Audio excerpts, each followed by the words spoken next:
Hello বন্ধুরা, শুভ সকাল।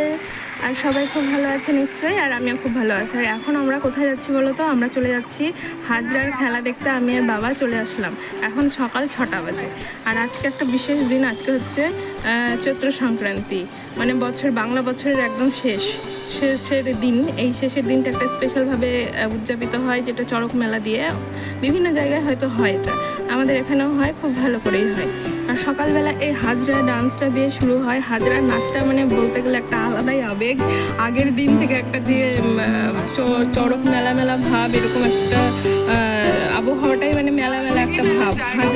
প্রত্যেকটা হাজরা ঘুরে ঘুরে বাড়ি বাড়ি ঘুরে যে টাকা তোলে, নাচ দেখি, সেই মুহূর্তটা দারুণ লাগে। ছোটোবেলা থেকে দেখে আসছি আর প্রচণ্ড ভালো লাগে।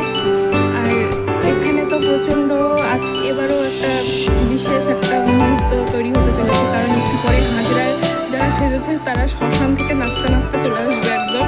আর এই দেখো বন্ধুরা চলে এসছে। আর আমরা কিছুক্ষণ দাঁড়িয়েছিলাম, কিছুক্ষণ দাঁড়ানোর পরে এসছে, প্রায় অনেকটাই দেরি করেছে। এবার অন্যান্যবার 6টার মধ্যে চলে আসে, কিন্তু এবার 6:30 প্রায় পার হয়ে গেছিলো। আর অনেকে তো সবাই মাঠে চলে এসছে, এদিক ওদিক থেকে বিভিন্ন ধরনের গ্রাম থেকে তারা ছুটে ছুটে আসে।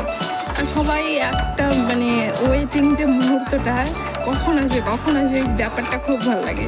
আর দেখো প্রত্যেকটা বার কিন্তু এই হাজরা নাচটা কিন্তু একই, সবাই ভূত পেতনির মতো সেজে, কেউ পার্বতী কেউ শিব এরকম সেজে নাচ করে। কিন্তু তবু মনটা যেন ছুটে যায় এইগুলোর কাছে, যে বছরে একটাবার যেতেই হবে, সে একই হোক আর আলাদাই হোক, তাই না বন্ধুরা? আর আমার তো ছোটোবেলা থেকে আমি দেখে আছি, আমার তো প্রচণ্ড একটা ভালো লাগে। আর ছোটোবেলায় আমি যখন দেখতাম তখন মনে হতো ওরা হয়তো সত্যি সত্যি আমাদেরকে মনে হয় কোনো ক্ষতি করবে, কিন্তু না, একদমই না। আগে যেমন ওরা দাও নিয়ে নাচতো, সেগুলো দেখে মানে ভয় পেতাম, কিন্তু আস্তে আস্তে করে বুঝছিলাম যে না, এগুলো পুরোটাই মানুষকে মজা দেওয়ার জন্য। আর তারপর থেকে আস্তে আস্তে ভয়টা কেটে গেছে।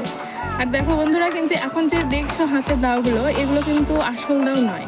কারণ আমাদের এখানে একটা থানা থেকে জারি করেছিল যে লোহার দাও নেওয়া যাবে না, কারণ অনেকের ক্ষতি হতেই পারে। অনেক ছোট ছোট বাচ্চা থাকে, বড় থাকে, কখন কার গায়ে লেগে যায়।